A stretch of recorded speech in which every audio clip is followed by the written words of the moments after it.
Hola, ¿qué tal, amigas, amigos televidentes en Extra Plus? Un gusto saludarles en esta edición de Adelante Nicaragua, edición con la que estamos arrancando esta semana de informaciones en Extra Plus, en compañía del doctor Humberto Avilés Bermúdez, para darle un vistazo a los principales eventos alrededor del mundo. Hay varias cosas, principalmente en Europa, aunque en América hay un par de informaciones importantes. Una es la cumbre en Amazonas. La cumbre de siete países. 7 países, sí. El Amazonas, la cual Evo Morales aprovechó para romper un par de lanzas a favor de Nicolás Maduro y su gobierno en la República Bolivariana de Venezuela, ¿no? Pero el gran ausente ahí fue el Brasil, ¿no? Así es. Cuando Brasil que sigue insistiendo en que son políticas intervencionistas hablar del Amazonas en Brasil y proponer ayudas para solucionar el problema del Amazonas, de los incendios en el Amazonas en Brasil. Sí, porque es la soberanía del capitalismo, me imagino, o del empresariado que apoya al ex capitán Bolsonaro. Esa es la única explicación rotundamente plausible. Pero solamente a lo interno de Brasil, porque el resto del mundo está en contra de esa posición. No, pues sí, claro. Pero ¿quién va a dudar en apoyar el prevenir mayores daños de los que ya ha sufrido la Amazonía si está considerado el pulmón del planeta? Sería del género absurdo, ¿no? Más allá de Donald Trump, pues, que unilateralmente, con la tuitopatía esta que hemos dicho en otras ocasiones, ha decidido no considerar para nada el cambio climático, apostar por el fracking para el tema de la extracción del petróleo, y convertir la política internacional en un nido de unilateralidades de la Casa Blanca, mientras él sea el inquilino, ¿no? Uh-huh. Allá hay un atisbo de sensatez, por decirlo de alguna forma, porque la semana pasada, no sé si el viernes, a finales de la semana pasada, se conoció la noticia de que en California la Asociación Nacional del Rifle ha sido declarada como terrorista, una entidad terrorista, hombre. Menos da una piedra, pues, después de la incesante ola de matanzas con niños, jóvenes, psicópatas, no psicópatas, que se llevan produciendo en lo que va de año en los Estados Unidos de Norteamérica. Entonces es sumamente ilógico que en una cumbre, repito, sobre la Amazonía, el gran ausente sea oficialmente el Estado que ocupa la mayor parte de la Amazonía. Más bien yo diría, a riesgo de parecer exagerado, pero así es. O sea, es el reino del absurdo, ¿no? El Estado es el que está interviniendo en el medio ambiente mundial, en este caso el Estado brasileño, secuestrado por las conveniencias político-económicas de Bolsonaro y compañía. Pues, o sea, mayor explicación es muy difícil encontrar a estas alturas, ¿no? ¿Y qué más hay a nivel de bueno, fíjate que continuando con esto de la cumbre, destacaron algunos medios que en la cumbre salieron a reducir las diferencias, las profundas diferencias ideológicas, políticas acerca de el Amazonas y su cuidado, ¿no? Sin embargo, pese a eso, se logró entre los varios acuerdos que tienen que ver, pues, con la protección del Amazonas, campañas de educación, prevención. Destaco yo, muy importante, el empoderamiento de las comunidades indígenas en la zona amazónica, que son los principales habitantes de las zonas amazónicas, amenazados por los colonos, que es lo que sucede aquí en Nicaragua mismo. Bueno, pues sí, ojalá que ese acuerdo de la cumbre, a 7 bandas, los 7 países que participaron, ojalá que se respete y no sea papel mojado, ¿no?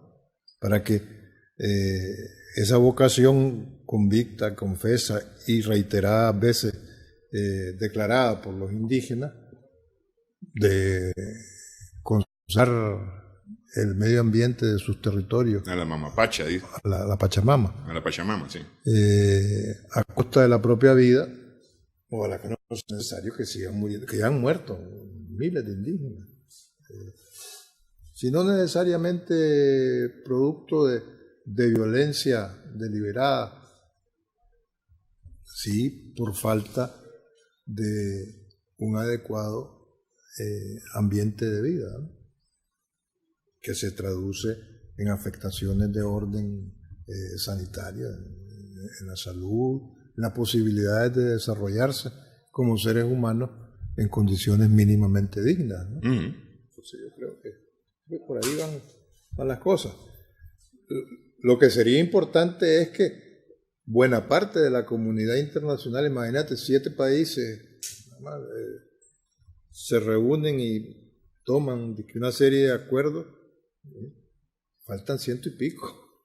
Sí, bueno, pero esto, es decir, estos 7 países de alguna manera tienen interés particular porque son países en los cuales el Amazonas tiene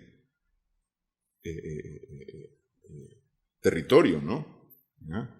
Entonces son parte interesada al final de cuentas, pues. Sí. ¿Ah? Son parte interesada, es decir, ahí está el caso de Bolivia, por ejemplo. ¿Cuánto se ha dicho, se ha querido poner en el centro de esta crisis a Bolivia cuando la crisis es Brasil? No, pues por ejemplo, pues. Evidentemente, ¿no? Sí. Y cuando no se ha aclarado suficientemente que los incendios, la mayor parte de los incendios que se han provocado en Bolivia, porque parece que en buena medida se ha comprobado que fueron incendios provocados para perjudicar políticamente desde el punto de vista electoral a Evo Morales en concreto, puesto que ya las elecciones están a la vuelta de la esquina, como quien dice, en Bolivia, ¿no? Sí. El 24 de octubre próximo, si la memoria no me traiciona. Entonces, no es nada inocente, no es nada inocente por ahí. Además, es conveniente revisar quiénes son los jefes de Estado que participaron en esta cumbre y quién la convocó, ¿ya? Para sacar su rédito. No, su rédito y sacar conclusiones en torno a la cumbre y la efectividad de los acuerdos que se hayan logrado alcanzar, ¿no? Porque ¿dónde es que fue? En Leticia, en Colombia. En Colombia. En la selva amazónica en Leticia. Entonces, y la convocó Duque, que anda buscando cómo jalar más agua para el molino de una presunta ruptura de la pacificación, los acuerdos de paz en Colombia, de la cual pretende imputar a una parte de los guerrilleros desmovilizados, es decir, la disidencia de la FARC que encabeza Iván Márquez, y donde aparece otro personaje de la FARC, ¿cómo que le llaman? El Trincha, no, vos decís, estás hablando acerca del detenido. Sí. Edwin Jason Murillo Pachón. No, ese es el último que detuvieron. Sí. Yo me estoy, el que anteriormente fue liberado, fue recapturado. Santrich, el Trincha. Yo estaba diciéndolo al revés. El Santrich. Sí, y el Paisa y esa gente. No, el detenido es el último. Es como que además no tiene nada que ver con ese otro movimiento. Sí. Justamente esta detención, para ponerlo en contexto, Edwin Jason Murillo Pachón es exguerrillero de la FARC, liberado por los acuerdos de paz. es ayudante de Carlos Carrero, conocido como Sergio Marín, que está en el Congreso. Es decir, este pertenece a la oficina, al buró de Carlos Carrero, y fue a la Fiscalía a interponer denuncia justamente por la persecución y asesinato de exguerrilleros de la FARC, luego de los acuerdos de paz. Y estando en la Fiscalía lo detienen y lo echan preso. ¿Y de qué la acusan? Que ese es el asunto, no hay mayor información sobre eso. Porque también detrás de eso que viene, vamos, no es que empate, de que es lo mismo desde el punto de vista de los intereses de Duque, que es como hablar de los de Uribe, ¿no? Dicho sea de paso, ¿no? Del expresidente Uribe, que es el poder real tras de la silla presidencial colombiana, ¿no? Lo que hay es un denodado y cada vez más descarado intento de pretender demostrar que detrás de la guerrilla colombiana y en particular de la FARC está el gobierno legítimo, le pese a quien le pese, de la República Bolivariana de Venezuela. Entonces, las cosas desgraciadamente no solamente pican y se extienden, sino que rebotan interminablemente, ¿no? Sí. Y nunca se sabe a quién terminan golpeando y provocando una serie de carambolas cuya lógica es muy difícil desentrañar, por lo menos al primer bound o al primer, sí, o al primer rebote. Sí, y justamente la detención de Murillo Pachón se produce en el contexto del anuncio del alzamiento en armas de algunos guerrilleros o exguerrilleros de la FARC. Pero digo dentro de ese contexto porque justamente Murillo Pachón está denunciando en la Fiscalía, en el momento de su detención, la persecución y asesinatos de líderes guerrilleros y líderes sociales, que ya hemos dicho aquí en el programa, es a razón de 2 o 3 diarios en Colombia. Y no es que mueren en accidentes, no, asesinados, perseguidos y asesinados. Entonces, está haciendo esa denuncia y es lo mismo que lleva al levantamiento de los otros, por cuanto consideran que el acuerdo de paz el gobierno no lo está cumpliendo. Pero sí, es que yo tengo entendido que han sido asesinados cientos y pico sí, por eso te digo, a razón de 2 o 3 diarios. De guerrilleros desmovilizados, pues, en lo que va. Solo de la FARC. Solo de la FARC, este año. Sí. Sí. Que el nombre del partido político es FARC también. Sí, Fuerzas Aliadas de la Razón Común. Ajá, sí, una cosa así. Sí. Un poco alado por los pelos para mi gusto, pues. Pero bueno, ojalá que no sea la interrupción definitiva de los acuerdos de paz y su pobre cumplimiento, ¿no? Porque esto que estamos comentando lo que delata es eso, ¿no? Y no solamente de guerrilleros, sino que de líderes naturales que han tratado y tratan desde hace muchos años de liderar la organización de los pobladores para vender incluso las tierras. Es que eso tiene que ver con lo que estábamos tocando primero, la defensa de la Amazonía. Sí, o sea, pues, que estamos hablando de las grandes represas, por ejemplo, en el Cauca, y esa última, la más sangrante, por lo menos a comienzos de año, en febrero próximo pasado, estaba lo de la represa de Hidroituango, ahí en el río Cauca, que ya su construcción, si la memoria no me traiciona una vez más, ha provocado 500,000 de muertes en el mejor de los casos, ¿no? Pero bueno, entonces, así andan las cosas en la parte sur de nuestro continente, ¿no? En la parte sur de nuestro continente. Con esto hacemos una primera pausa en esta edición de Adelante Nicaragua. Estamos conversando con el doctor Humberto Avilés Bermúdez.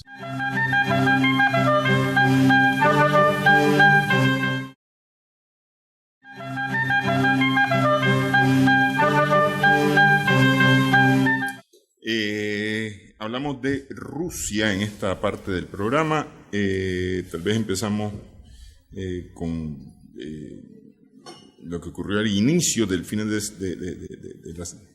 fin de semana, porque hubo elecciones. Pero antes de las elecciones, pero espérame, que antes de entrar al tema de las elecciones regionales, municipales en Rusia, se anuncia el sábado la liberación el intercambio de prisioneros entre Ucrania y Rusia. Sí, 70 prisioneros, sí, entre un lado y otro. Y eso, en palabras del presidente Zelensky, el nuevo presidente ucraniano, pues es el primer paso a todas luces, ¿verdad?, que se va a comenzar a cumplir los famosos acuerdos de Minsk. Sí. Que se firmaron a partir de lo que en estrategia de político-diplomática se llama el modelo Normandía, ¿no? Sí, sí. Y esas declaraciones de Zelensky finalmente también fueron ratificadas por los portavoces tanto del Kremlin como de la Cancillería rusa, ¿no?, de que sí, pues efectivamente es el primer paso para distender y normalizar poco a poco, paulatinamente, las relaciones bilaterales entre Ucrania y Rusia, ¿no? Ojalá que así sea, que se baje el clima bélico que se traduce en víctimas mortales, fundamentalmente en el Donbass, ¿ya? La región más cercana, fronteriza con Rusia y Ucrania, ¿no?, para que eso sea posible. Sí, en cualquier caso, el antecedente es positivo, por lo de normalización de relaciones sobre la base de resultados concretos, ¿no? Uh-huh. Porque incluso uno de los liberados es polémico porque formaba parte de los imputados por el derribo de un avión del NH-17, del vuelo NH-17. Sí. Era un Boeing 777. Uh-huh. Y entonces inmediatamente el gobierno holandés se hizo eco cuestionando que se le haya liberado. Fue uno de los entregados por Ucrania a Rusia. Entonces, ese es el antecedente de... Ahora, que este está imputado como el principal sabedor de lo que ocurrió. Sí. Sí. Que es el jefe de una tropa, pues. Creo que es un capitán. Sí, pues porque, no sé si, me imagino que por medios electrónicos, radar, o lo que sea, o por satélite, no sé, estaban en posesión de datos que les permiten aportar luces al caso, con ese ¿no? vuelo, sí. Fue misteriosamente desaparecido, ¿no? No, es que fue derribado. Es decir, el avión fue derribado por un misil tierra-aire, lo que no se sabía exactamente ¿quién lo disparó? Y no se sabe quién lo disparó. ¿Y en qué todavía. Circunstancias? Sí. Ya. Porque hay que recordar que en ese momento se hablaba de un vuelo de Putin que iba a pasar por esa misma zona. Entonces ahí es donde queda la gran incógnita de qué fue lo que... Sí, no, el velo de misterio como que se torna más denso, ¿no? Yo me acuerdo que ese caso fue especialmente terrible porque literalmente llovían personas del avión que fue desbaratado en el aire, entonces caían personas sobre las casas inclusive, en la región en donde fue derribado el avión. Sí, ese fue el prolegómeno al evento electoral a nivel de toda la Federación Rusa del domingo, ¿no? Sí.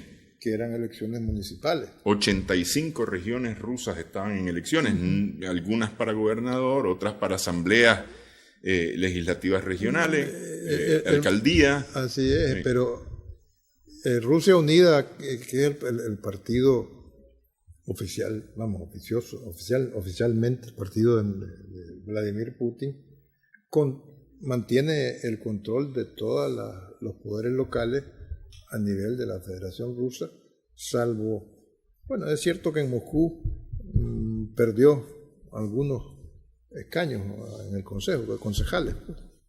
obtuvo 25, son 40. Son 45. 45, obtuvo 25, con lo cual mantiene la mayoría absoluta. Y luego está el Partido Comunista, que sacó 15. Me parece que los verdes, en tradición, la versión rusa de los verdes. Y unos liberales de Yablokov, que fueron apoyados por el disidente Navalny, ¿no? Que es la novedad, que obtuvieron 4 escaños a costa de lo que perdió Rusia Unida, ¿no?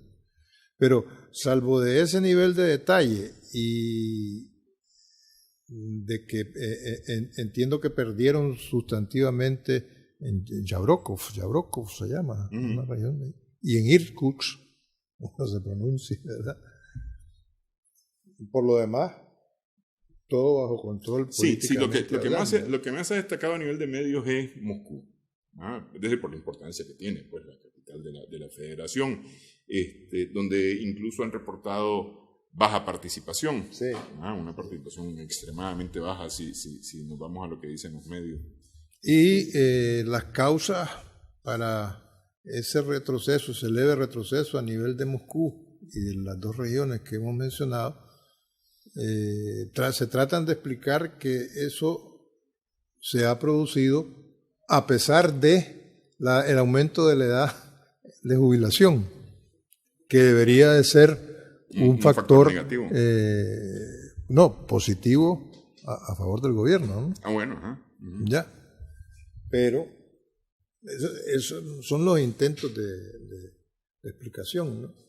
No van más allá de eso y de una crisis económica que en toda Europa, sin detenerse, así es la que fue Europa del Este, o más allá de la Europa occidental, se ve venir, ¿no? Una recesión de la cual ni la tal locomotora alemana, como hemos comentado en programas anteriores, se libra, ¿no? Sí. Hasta el punto de que si Alemania, que es la locomotora, apenas está creciendo el 0.4% y ha decrecido el 0.1%, pues imaginémonos lo que pasa en el resto, sí. ¿No? Entonces, sí llama la atención eso, como llama la atención el abordaje informativo de este tipo de eventos. Sí, justamente las elecciones se producen tras 3 semanas de manifestaciones de la oposición encabezadas por Alexei Navalny, sí. Que es el principal líder opositor en Moscú. 3 semanas de manifestaciones. Y el llamado valga la redundancia, el llamado voto inteligente, que aparentemente, y lo reflejan muchos medios occidentales, solamente funciona en Moscú, que es donde están estos resultados que hacen reducir la presencia de Rusia Unida en el legislativo, en la Duma de Moscú, pero no funcionó para el resto de regiones, porque en el resto de regiones el comportamiento fue totalmente otro. Sí. No, pero en cualquier caso, pues sí, me imagino que será un llamado de atención que tendrá en cuenta Putin y su equipo político y gubernamental, pero no está a nivel de alarmas disparadas. Pues. Sí, no a nivel de alarmas disparadas. Tal vez un dato interesante es que Moscú este lunes ha reclamado a Facebook y a Google la presencia de propaganda electoral a los usuarios de Facebook y a los que revisan Google en contra de Rusia Unida. Lo cual, según se informaba, iba a haber una queja formal pues ante Facebook y Google, que al final de cuentas es la misma cosa. Bueno, pero es que este es el medio vuelto de Analytica, de Cambridge Analytica. Cambridge Analytica, de la incidencia que eso tuvo en las elecciones que auparon al tuitópata, a Trump, a la presidencia de los Estados Unidos, ¿no? Y la denuncia que en su día hizo Wikileaks, él secuestraba a Assange, en territorio británico, carcelario británico, ¿verdad? De la manipulación de los datos de Facebook para efectos electorales, ¿no? En esa misma línea, medio vuelto, pues. Porque la famosa trama rusa, cuyos resultados de investigación a nivel del fiscal Mueller todavía no se conocen, porque entiendo que sigue sin hacerse público el famoso informe Mueller. Solamente se han dado así. Y la espada de Damocles sobre Trump para un posible impeachment cada vez más lejano, lo que está cada vez más cercano, desafortunadamente para algunos, porque lógicamente nunca llega a gusto de todo. Bueno, para mí particularmente, desafortunadamente, pues es la reelección de el unilateralista por excelencia, que es el que le ha dado alas a lo que en Europa se conoce como nacionalpopulismo. El Johnson que está desesperado. Que ya vamos a hablar de Johnson. Que está desesperado por lograr que la Gran Bretaña y el Reino Unido, para no dejar fuera a ninguno de sus integrantes, el 31 de octubre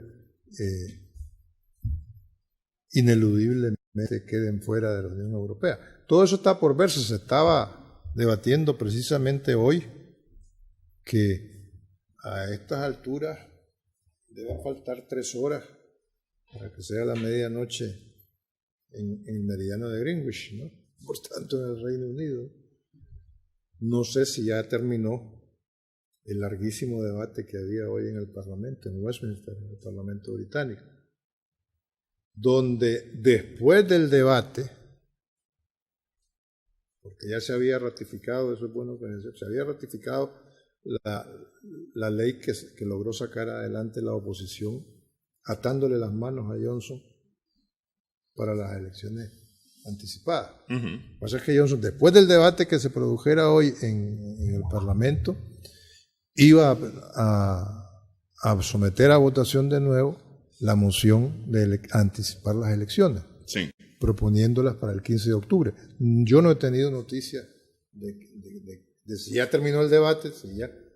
Todo parecía indicar que Johnson no las tenía todas consigo, porque no solamente los que ya le dijeron que no, porque ya fue pero el Parlamento queda suspendido después de después de esta medianoche, que es donde quería decir. Ya eso lo dijo John Bercow, el presidente, el speaker y presidente de la Cámara de los Comunes, que dicho sea de paso también anunció su dimisión.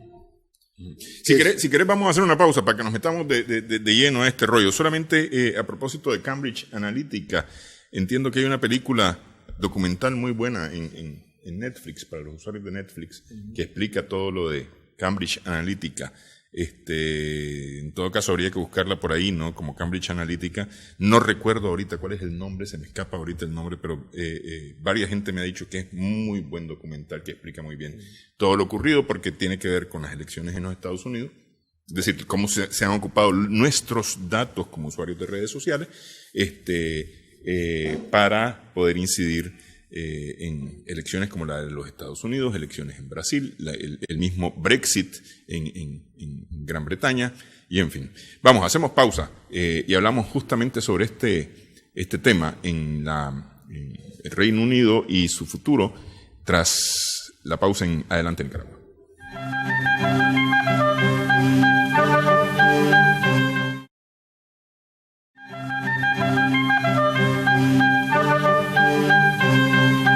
Como ya adelantábamos en la parte anterior, el presidente principal de el presidente de la Cámara de los Comunes, John Bercow, está anunciando que hasta el 31 de octubre va a estar en su puesto, anunció su dimisión, justo en la víspera de la suspensión del Parlamento, solicitada por el primer ministro Boris Johnson, para permitirse, y digo permitirse porque la idea es que no le suceda lo de Theresa May con Westminster, y poder alcanzar un Brexit con o sin acuerdo. principalmente sin acuerdo, es decir, llegar al Brexit sin acuerdo. Bueno, recordemos que llamó poderosamente la atención una declaración exagerada, como todas las de Johnson, émulo incomparable, muy difícilmente que se parezcan tanto, de Donald Trump, ¿verdad?, con su cerebro gris detrás, que en el caso de Johnson es Cummings, Dominic Cummings. En el caso de Trump, como sabemos, es el refugiado en tierras italianas, Stephen Bannon. Sí. Bueno,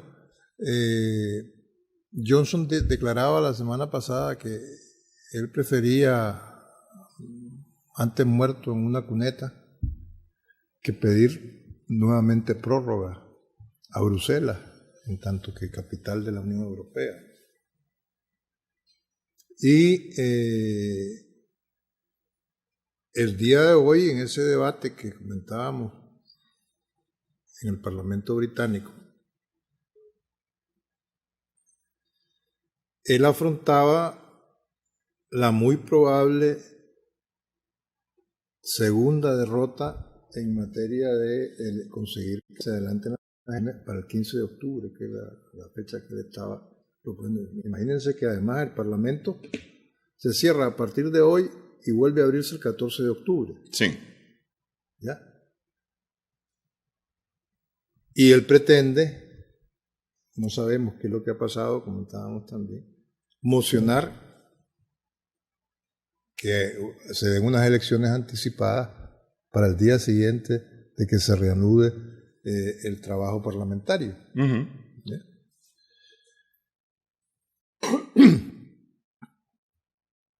Se supo, trascendió, que estaba proponiendo cumplir, porque él tiene un mandato que ya se lo dio el Parlamento al primer ministro, a Johnson, sí, de que tiene que pedir la prórroga, en vez del 31 de octubre al 31 de enero del 2020. Entonces, trascendió de que había un proyecto de carta, gallo gallina, por llamarlo de alguna manera, en que sí está pidiendo la prórroga, pero haciendo ver que no la está pidiendo. O sea, un lenguaje de una correspondencia absolutamente marrullera y tramposa sobre sí, pero no. Sí, sobre la que flota una vez más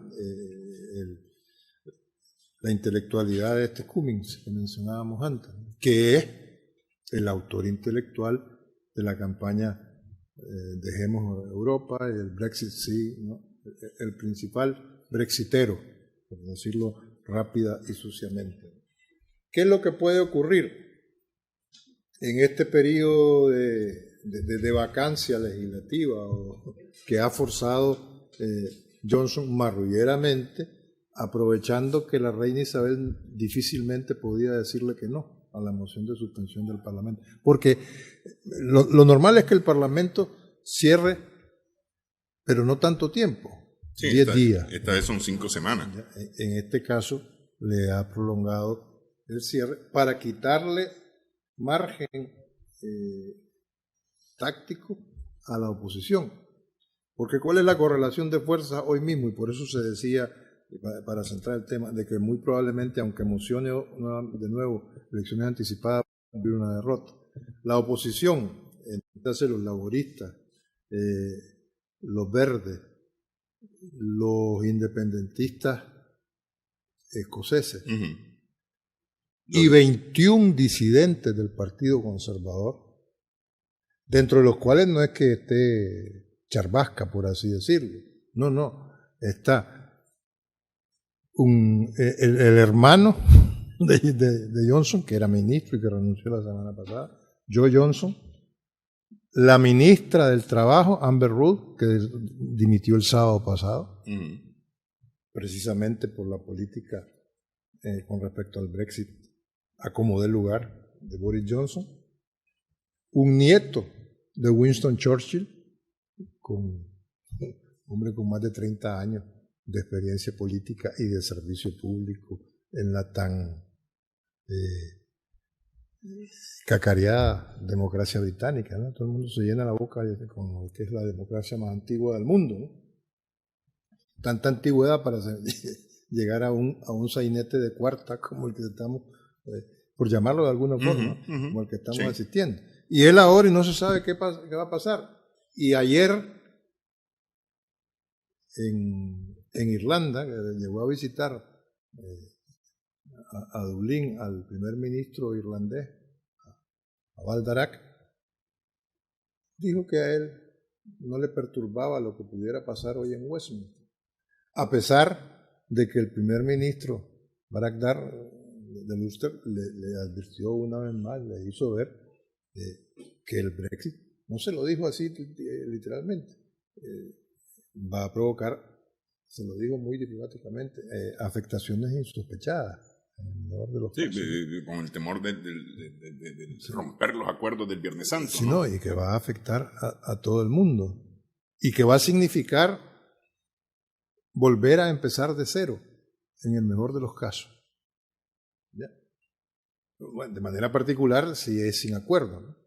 Porque entonces, ahí sí que es borrón y cuenta nueva. Y se refirió, no solamente se limitó a eso, sino que le dijo en una conferencia de prensa, creo que aparece por ahí, imagino que ya han puesto la foto donde comparecieron conjuntamente Johnson y el primer ministro irlandés, que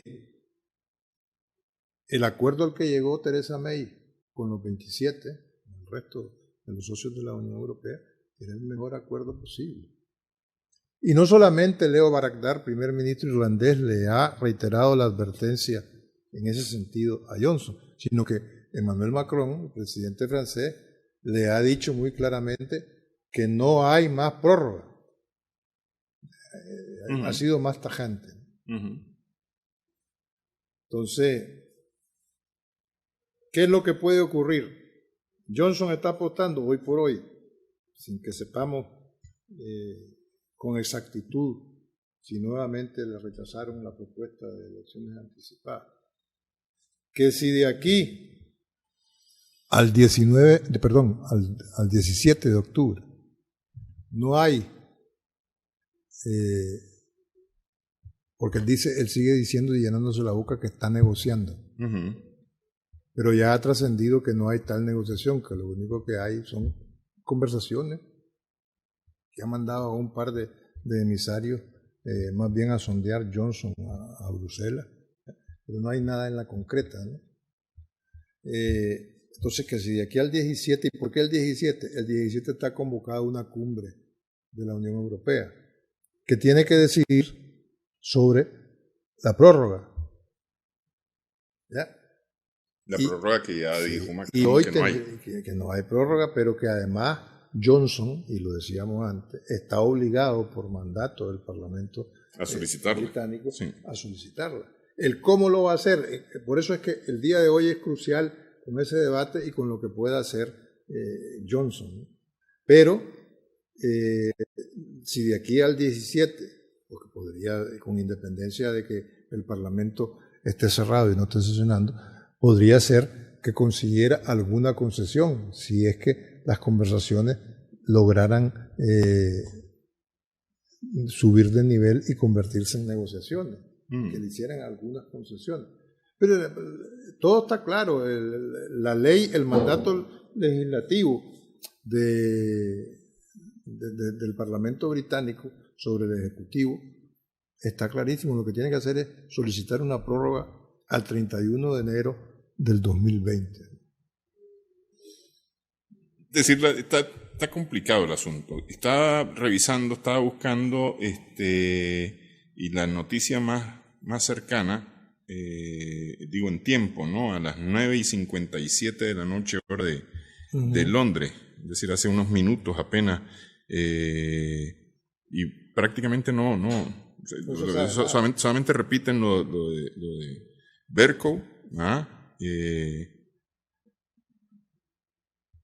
y las opciones, que hemos estado hablando aquí, ¿no? Lo que pasa es que también ha trascendido que Johnson está apostando al tema electoral porque los últimos sondeos le dan un incremento de tendencia de voto favorable, ¿no? Lo cual en el otro bando, particularmente en los laboristas, ha hecho pensar a Jeremy Corbyn, al líder laborista, en más que pensársela más de una vez en el tema de las elecciones anticipadas. ¿Ya? Porque si eso es así, si hubiera una coherencia, que se cumplieran los resultados de los sondeos, entonces Johnson se vería legitimado en unas hipotéticas elecciones anticipadas, sí. Para decir, aquí va el Brexit a como dé lugar y no hay prórroga que valga. Aquí lo más nuevo que hay es que con 311 votos a favor contra 302, se está forzando al Ejecutivo a divulgar los detalles de la operación Yellowhammer, martillo amarillo, ¿no? Para saber el costo real y las consecuencias reales del Brexit sin acuerdo, que es hacia lo que va en este momento Inglaterra. Es decir, eso es lo más nuevo que... Porque a propósito de votaciones, la última votación de la semana pasada en torno a la propuesta de elecciones anticipadas la perdió Johnson 328 votos por 301. Sí. De 301. Si eso se mantiene así, que es lo más probable, ahí le queda las reservas que tiene, los ases que pueda tener ocultos en la manga, dicen que están en la mentalidad o en el cerebro de Cummings, ¿no? Sí. De su asesor principal, su estratega principal. Bueno, en fin, así está Inglaterra. Vamos a ver qué ocurre con la Gran Bretaña, ¿no? Mientras tanto, en Italia se logró conformar gobierno. Vamos a hacer una pausa para hablar de la conformación de gobierno y la presentación este lunes del programa de gobierno, un programa... bueno, ya conversamos sobre él. Regresamos en breve en Adelante Nicaragua.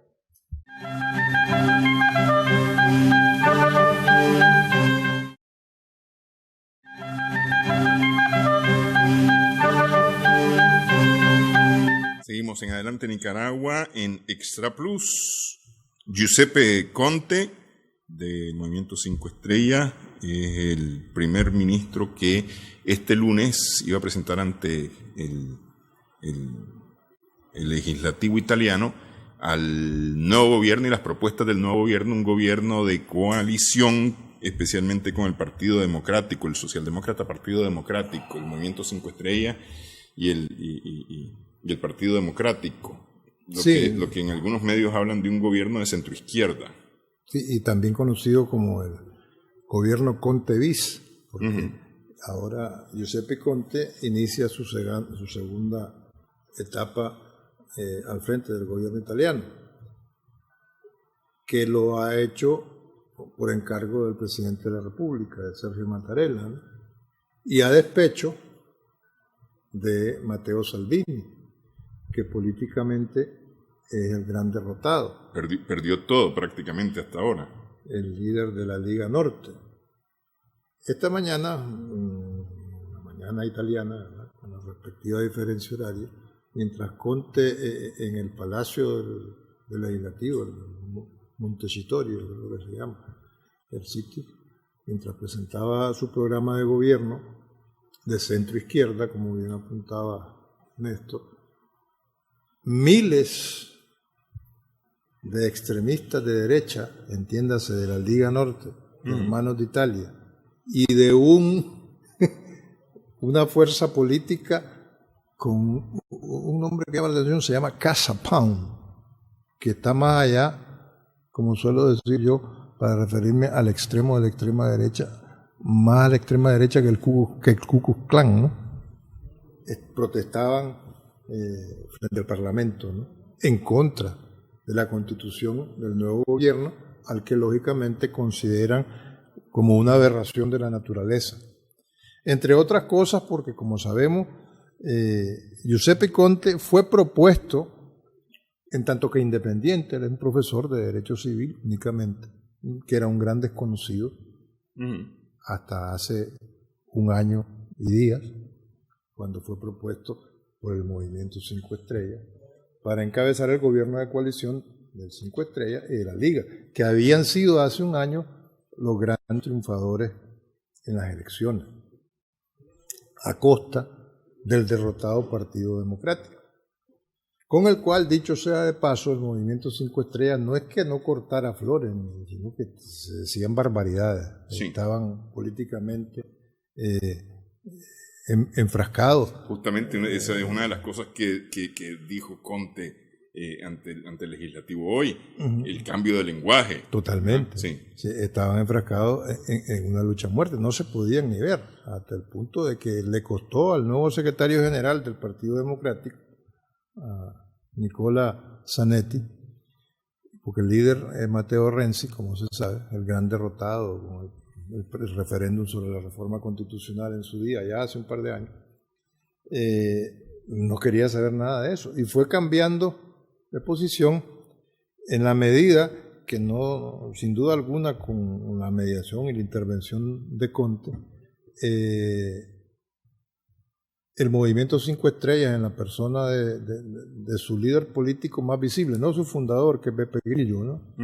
Beppe Grillo, sino Luigi Di Maggio, que en el anterior gobierno Conte fue vicepresidente del gobierno. Quiso reeditar la vicepresidencia, pero una de las condiciones puestas por el Partido Democrático y en particular por Zanetti, por el secretario general, fue que no hubiera reelección en la vicepresidencia, ni tampoco el Ministerio del Interior para Luigi Di Maggio, que pretendía, bueno, si ya Salvini con todo lo que hizo en materia de migración, política de puertos cerrados desde el Ministerio del Interior, provocó lo que provocó, ya sabemos que quien echó abajo a ese gobierno de coalición fue el mismo Salvini. Sí. Lo que pasa es que no solamente le salió la vena de la careta, sino que políticamente cometió harakiri, ¿no? Porque creyendo que ese 30 y pico % que había conseguido como nunca, ¿no? En menos de un año había no solamente duplicado, sino casi triplicado su apoyo electoral, le iba a permitir tener eco proponiendo elecciones adelantadas. Y lo que consiguió fue la dimisión de Conte, que Conte públicamente y a nivel mundial lo regañara, sí. Lo menos que le dijo fue irresponsable, y que se tejiera, ese fuera el caldo de cultivo propicio para que una alianza contra natura que comentábamos al principio, entre Movimiento 5 Estrellas y Partido Democrático, cuajara en la formación de un gobierno de centro-izquierda que no solamente es la moderación del lenguaje a lo que aludía vos anteriormente, sino que implica la revisión profunda de las leyes migratorias que Matteo Salvini impulsó, ¿no? Esa política de puerto cerrado, esas multas desproporcionadas para las embarcaciones de ONG que andaban rescatando o que andan rescatando náufragos en el Mediterráneo, ¿no? Que, a propósito de náufragos en el Mediterráneo, se me viene a la memoria una imagen que siempre vale más que 1000 palabras y que es una metáfora tristemente bella, ¿no? En la Mostra de Venecia del cine, donde premiaron a Pedro Almodóvar, al director español, la persona que hace el discurso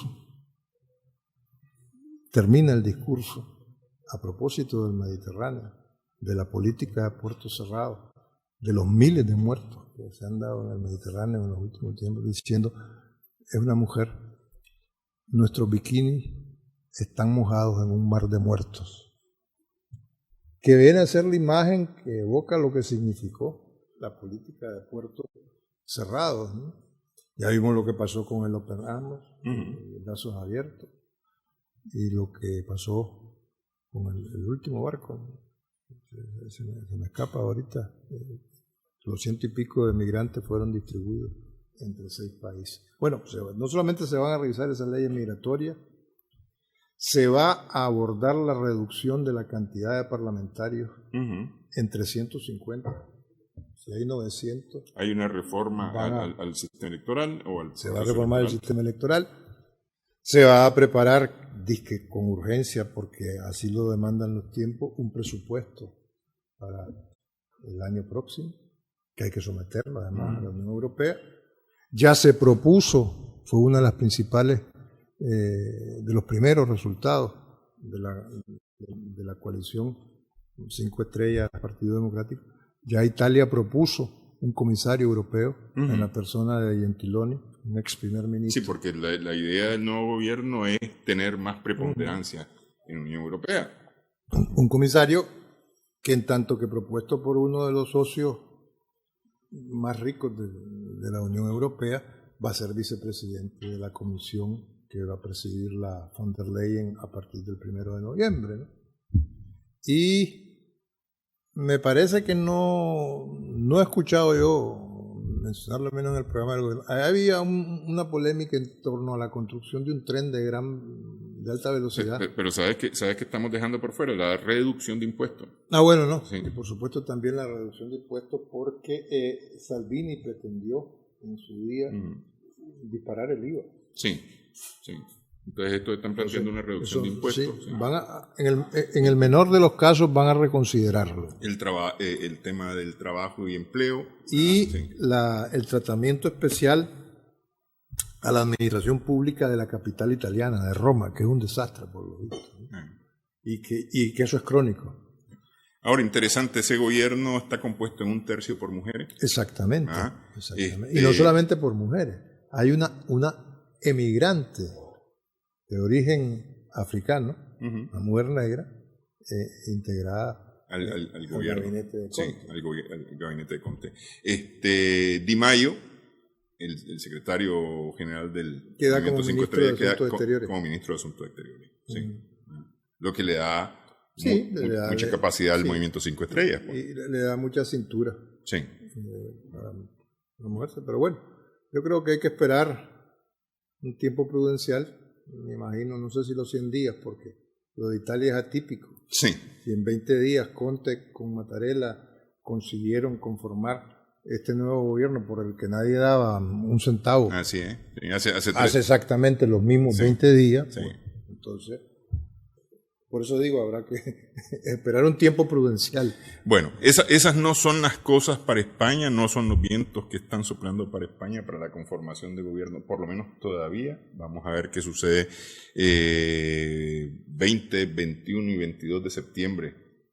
Bueno, se siguen convocando, dicen que si se van a reunir, que si ya se reunieron primero los equipos negociadores y que luego se reunirían presuntamente Sánchez e Iglesias, pero desafortunadamente en este caso no hay investidura, todavía acuerdo de investidura, sí, a la vista, por lo menos. La espada de Damocles y todos los mecanismos de aceitamiento de las elecciones, de las terceras elecciones, de las cuartas elecciones en 3 años. En 3 años, sí. Para el 10 de noviembre, si no hay nada antes del 23 de este mes, siguen en marcha. Siguen en marcha, sí. Bueno, así está el mundo. Gracias, Humberto. Gracias a nuestras amigas, amigos televidentes por su sintonía en esta edición de Adelante Nicaragua. Esperamos que el programa haya sido de provecho para usted.